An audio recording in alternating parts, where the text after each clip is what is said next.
Awesome, bro. Well, Tim, thanks for coming on today, man. How are you?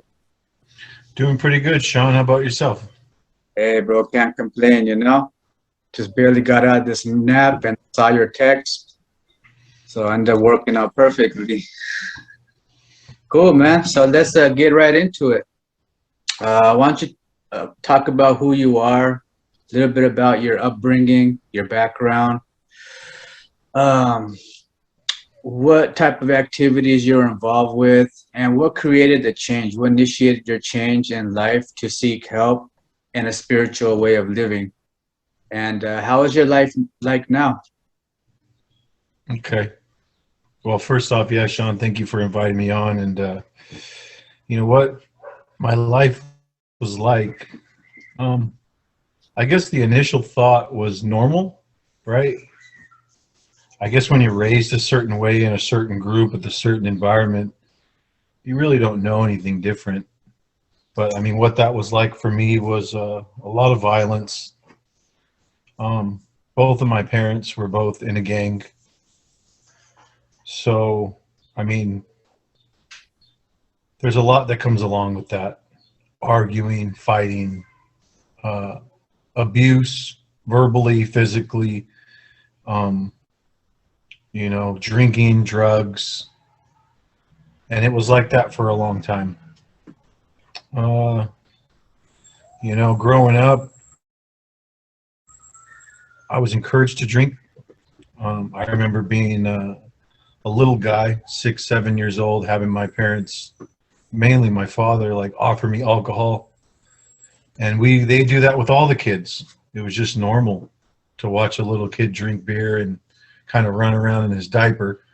Mm. And it was funny. Growing up, uh, you know, my parents eventually got divorced. My dad tended to be very promiscuous. Mm. So pretty much my mom raised me for a long time. And when I got to be about 17, um, I kind of moved out, went and lived with my dad. And my dad was a little more lenient, you know. Uh, I was allowed to like drink in the house, underage drink in the house, you know. Growing up, like I said, he would encourage to fight. So, I mean, by this time, I'm like 16, 17 years old.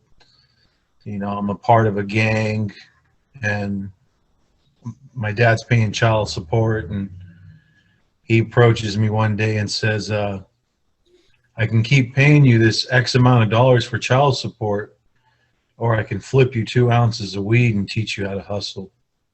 Mm. So, I mean, that was the name of the game. I'm like a senior in high school, and parents are divorced, drinking starting to take a big importance in my life, and I'm kind of feeling accepted by the gangs. At that time, it was a tagging crew, and off started my journey to life of trying to belong to a tribe. And you know, by this time, I'm like selling weed in school. My dad divorced my mom. They got a divorce, and he got reconnected with a lady who owned a bar. So I got this unlimited amount of alcohol at the house almost all the time. So I started sneaking liquor to school and getting kids drunk, and just normal apparently to me. And my dad was working for this outfit, this construction outfit, and they needed workers. So at the time, I'm getting like $100 of child support and 2 ounces a month, and they offered me a job, and I decided to pretty much drop out of high school. I pretty much just worked, drank and worked, drank and worked. That continued for years. I know we had that big crash in like 2008. The company I work for, it didn't affect us one bit. So I kind of always was able to have unlimited supply of whatever it was, alcohol. By this time, it's weed, occasional coke, and you know, whatever stuff popped up, popped up. Um, I want to say this though, growing up in an environment where there's guns and drugs and abuse, you know, like my whole focus on life was pretty much to hook up with women, make money to be successful. Money makes you successful. And, you know, be a fucking cool ass rapper. That was like my goal. You know, I was the guy who would drink and smoke weed and bust freestyles and meetings and like parties and that was pretty much my goal, was to be a tough guy, be famous, be, you know, be known for something. And I want to say I chased that fantasy for years to a point it almost even cost me, it did cost me a relationship. The drinking and drugging got worse. I want to fast forward probably like to my, you know, 24, 25. You know, by this time I'm using drugs, I'm drinking, I'm still holding the job down, but, you know, selling drugs, carrying a firearm, and I'm being very promiscuous. And my fiance at the time, had a kid. She found out, and, you know, we tried to fix the relationship, but pretty much the relationship was over. And she left, took my daughter with her. So by this time I'm like 25, 26 years old, and I'm just full blown wild, you know. I ended up losing the apartment, moving back home with my dad, and my partying and drinking and just wilding out, you know, to the max. I pretty much, within a couple of years, you figure that's about 26. Yeah, about for 2 years it took me to run my life into the ground. You know, I never really knew I had a problem with alcohol or drugs, but I just knew something wasn't right.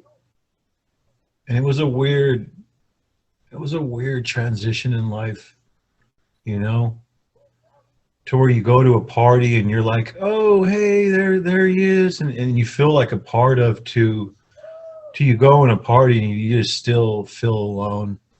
Yeah, I would say towards the end, I pretty much just stayed home and drank to myself. And, you know, I would have these times where things kind of just went wrong, you know.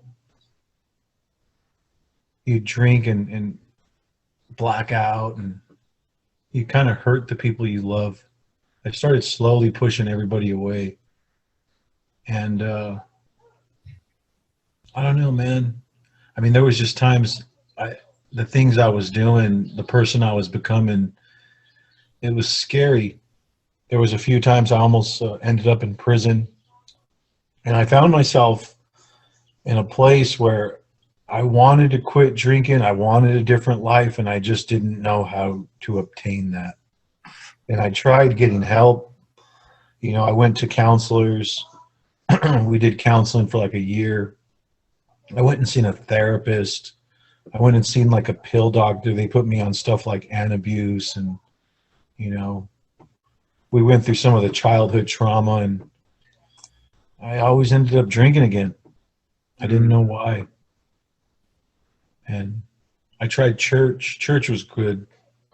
Church was good, except for some of the people in church drank. And at this time, I don't know I'm alcoholic. I am alcoholic. And my mind would change, and I'd drink again. And you know, I'd go off on these runs, and I'd wake up remorseful, sad, with a resolution to never do it again, and always did it again. And you said your questions were, is what happened? You know, what was I like and what happened? I think what happened is I've always had this image of being this tough guy like my dad, the guy that was feared in the neighborhood, the guy that sold drugs, you know, the typical like Scarface, Goodfellas, wise guy type of personality, take charge. And somewhere along the line, I became that, and it was scary.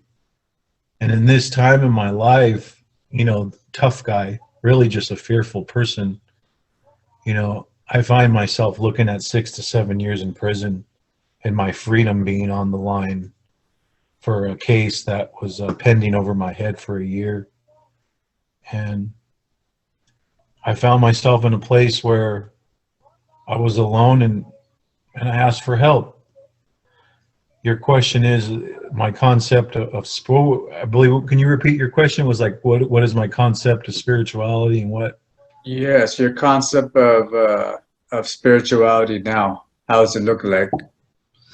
Yeah. So I mean, I find myself in a in a situation that I can't change, but wanting to change.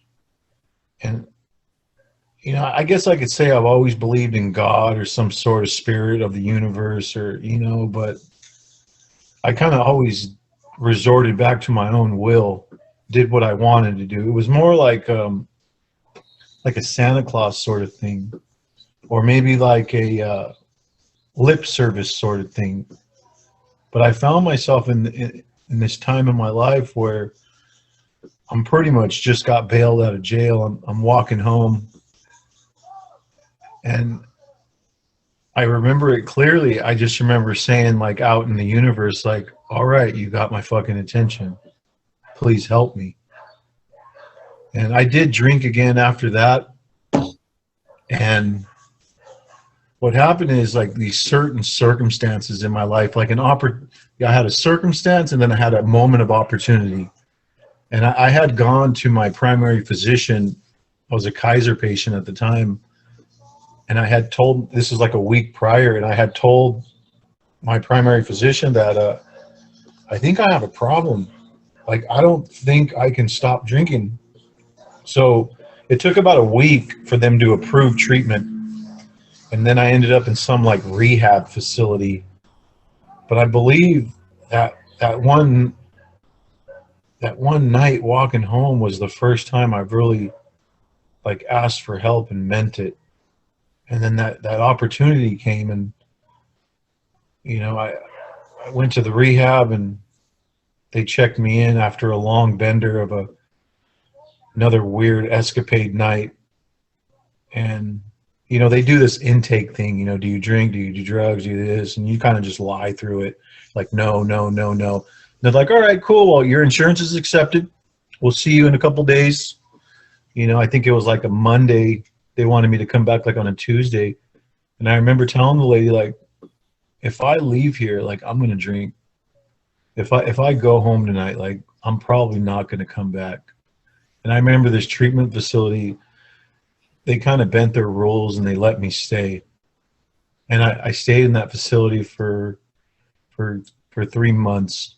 And a part of their treatment, they had on-site counselors and therapists, and we do group discussions, but it was there they kind of introduced me to a spiritual group, an anonymous group, but spiritual.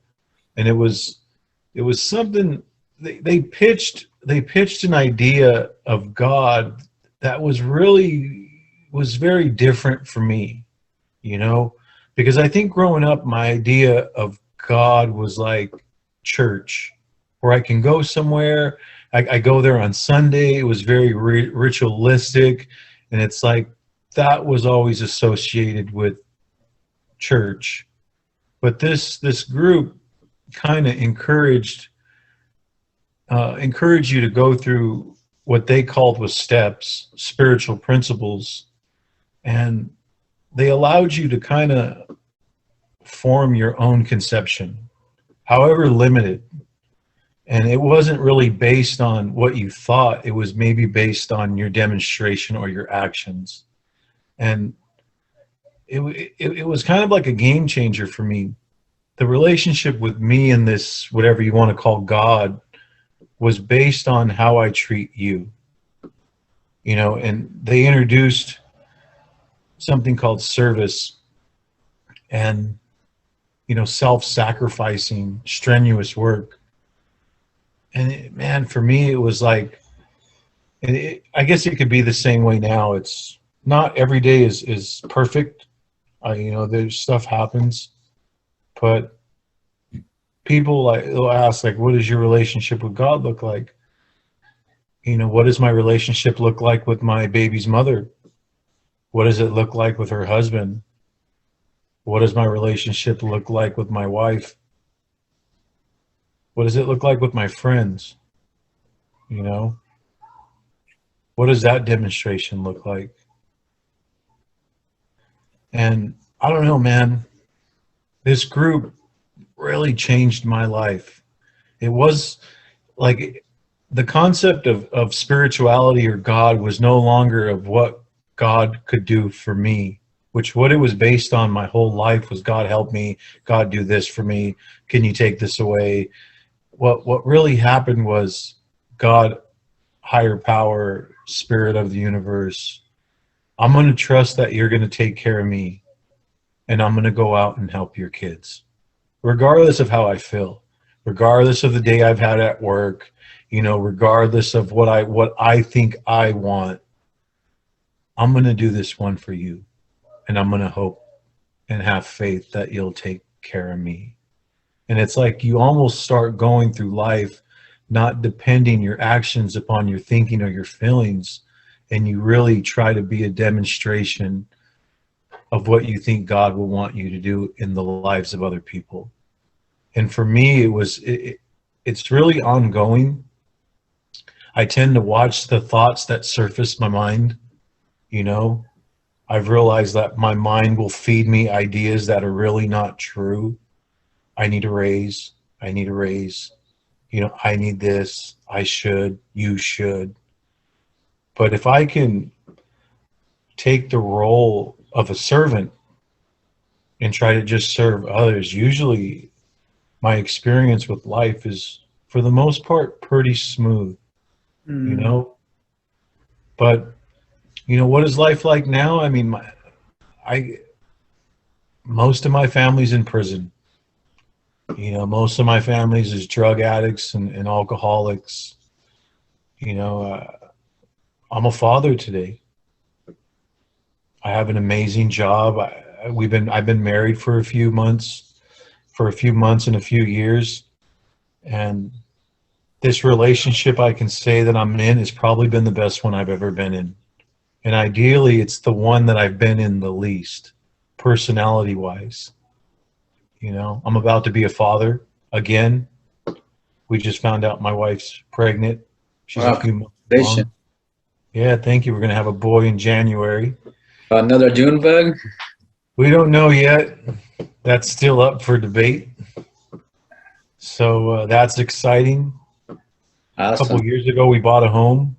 You know, I think most importantly, the relationships with my family members have changed in a way of like, I'm okay, even if the situation is not okay.